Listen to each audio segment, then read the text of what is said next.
أعوذ بالله من الشيطان الرجيم. بسم الله الرحمن الرحيم. رب اشرح لي صدري ويسر لي أمري واحلل عقدة من لساني يفقه قولي. رب زدني علما. رب زدني علما. رب زدني علما. آمين. السلام عليكم ورحمة الله وبركاته. عزیز سامعات، انشاءاللہ آپ لوگ خیر و عافیت سے ہوں گے۔ آئیے اس سیشن کا آغاز ہم قرآن پاک کی تلاوت کے ساتھ کرتے ہیں۔ الرحمن الرحيم عم يتساءلون عن النبأ العظيم الذي هم فيه مختلفون كلا سيعلمون ثم كلا سيعلمون ألم نجعل الأرض مهادا والجبال أوتادا وخلقناكم أزواجا وجعلنا نومكم سباتا وجعلنا الليل لباسا وجعلنا النهار معاشا وبنينا فوقكم سبعا شدادا وجعلنا سراجا وهاجا وأنزلنا من المعصرات ماء ثجاجا لنخرج به حبا ونباتا وجنات ألفافا إن يوم الفصل كان ميقاتا يوم ينفخ في الصور فتأتون أفواجا وفتحت السماء فكانت أبوابا وسيرت الجبال فكانت سرابا إن جهنم كانت مرصادا للطاغين مآبا لابثين فيها أحقابا لا يذوقون فيها بردا ولا شرابا إلا حميما وغساقا جزاء وفاقا إنهم كانوا لا يرجون حسابا وكذبوا بآياتنا كذابا وكل شيء أحصيناه كتابا فذوقوا فلن نزيدكم إلا عذابا إن للمتقين مفازا حدائق وأعنابا وكواعب أترابا وكأسا دهاقا لا يسمعون فيها لغوا ولا كذابا جزاء من ربك عطاء حسابا رب السماوات والأرض وما بينهما الرحمن لا يملكون منه خطابا يوم يقوم الروح والملائكة صفا لا يتكلمون إلا من أذن له الرحمن وقال صوابا ذلك اليوم الحق فمن شاء اتخذ إلى ربه مآبا إنا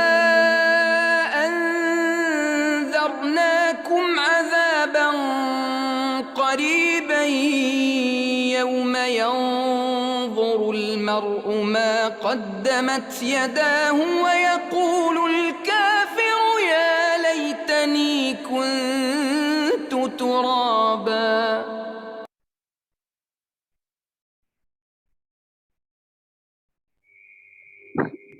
آئیے اب اس سیشن کا باقاعدہ آغاز ہم اپنی معلمہ کو دعوت دیتے ہیں کہ وہ آئیں اور آج 9ویں پارے کا جو پہلا حصہ ہے اس کا خلاصہ اہم نکات ہمارے سامنے بیان کریں.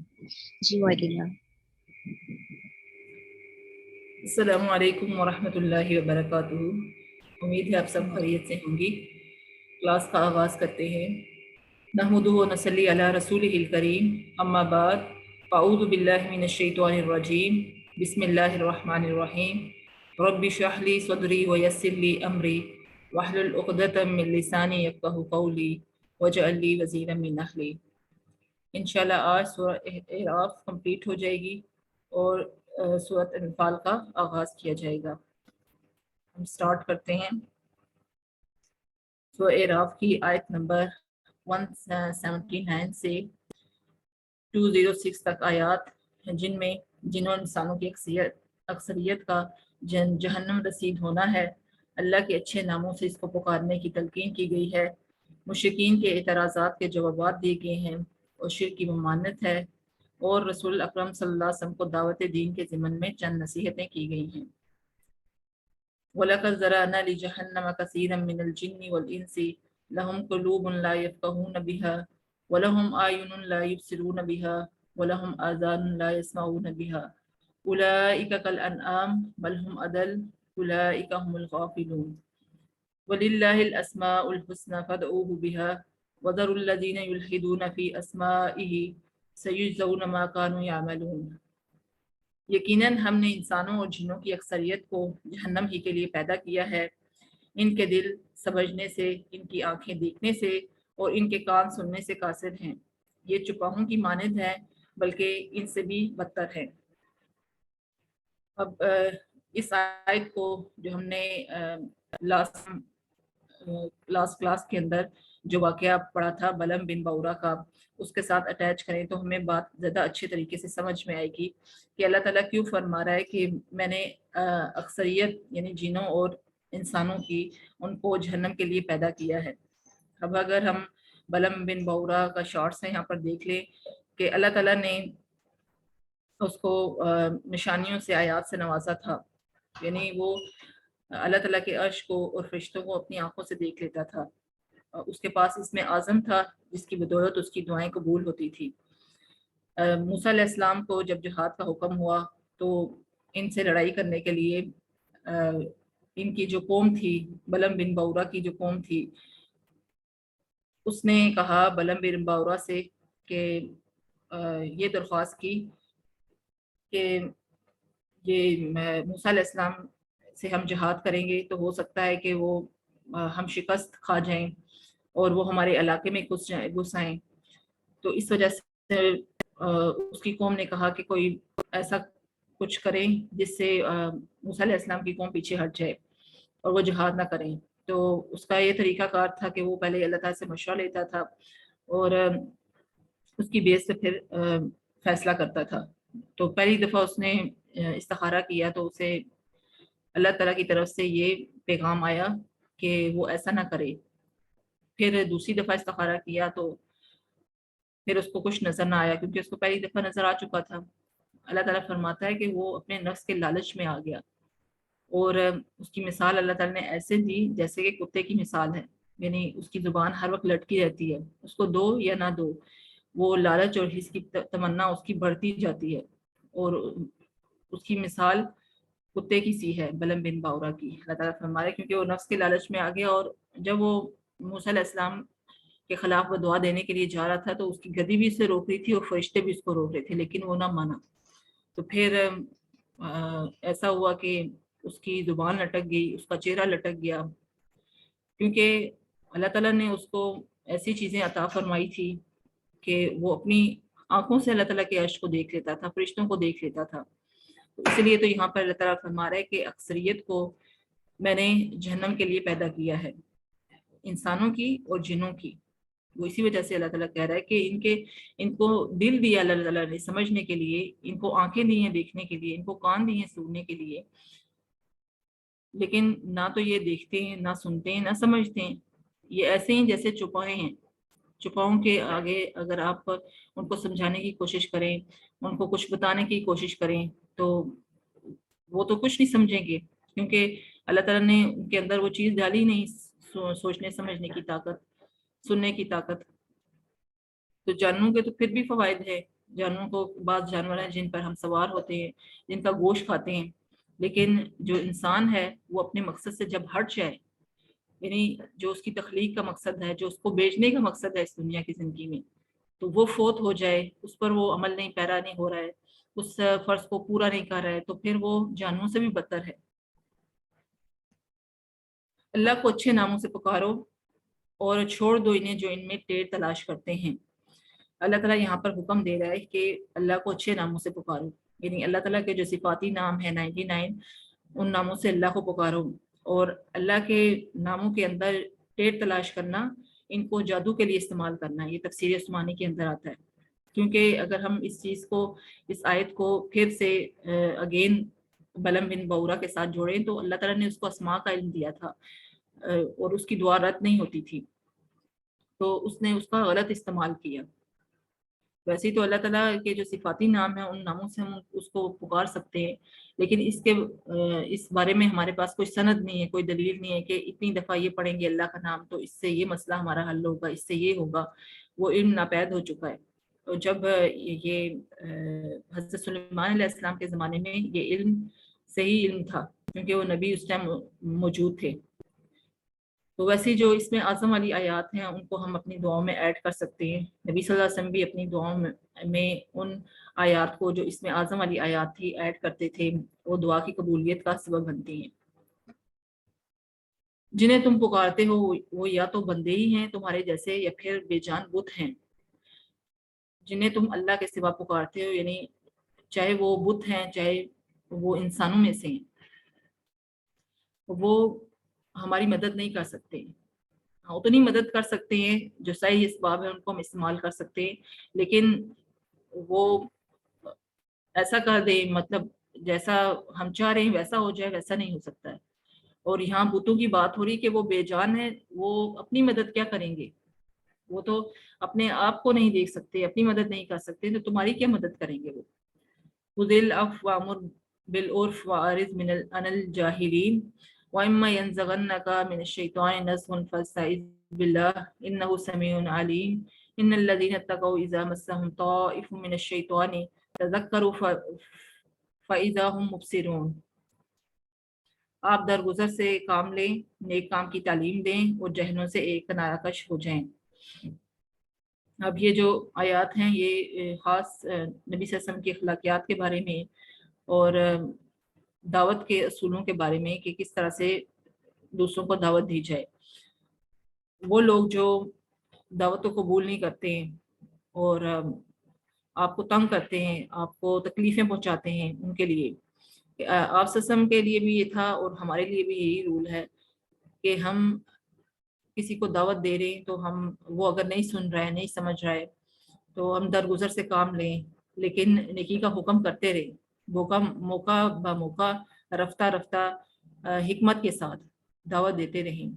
اور وقتی طور پر اللہ تعالیٰ فرما رہا ہے کہ جہلوں سے کنارہ کشی اختیار کریں، یعنی چپ ہو جائیں، ایک سائڈ پہ ہو جائیں، کیونکہ وہ نبی صلی اللہ علیہ وسلم کو تکلیفیں پہنچاتے تھے، آپ کو اذیتیں دیتے تھے اور برے القاب سے پکارتے تھے، آپ سسم کی توہین کرتے تھے۔ اس وجہ سے کہا جا رہا ہے کہ آپ ایک سائڈ پہ ہو جائیں۔ اگر آپ کو کوئی وسوسہ شیطان کی طرف سے آنے لگے تو اللہ کی پناہ مانگ لیا کیجیے، بلا شبہ وہ خوب سننے والا، خوب جاننے والا ہے۔ بعض اوقات ایسا ہوتا ہے کہ ہمیں دعوت دیتے دیتے کافی عرصہ ہو جاتا ہے، لیکن کوئی سن ہی نہیں رہا ہوتا ہے، کوئی مان ہی نہیں رہا ہوتا ہے بات، تو اس پہ ہم مشتعل ہو جاتے ہیں۔ مطلب وہ شیطان ہوتا ہے جو ہمیں اشتعال دلا رہا ہوتا ہے، جو ہمیں غصہ دلا رہا ہوتا ہے، تو اس ٹائم پہ حکم ہے کہ آپ تعوذ پڑھ لیں، اعوذ باللہ من الشیطان الرجیم پڑھ لیں، تاکہ شیطان سے بچا جا سکے۔ یقیناً جو لوگ خدا ترس ہیں، جب ان کو کوئی خطرہ شیطان کی طرف سے آ جاتا ہے تو وہ یاد میں لگ جاتے ہیں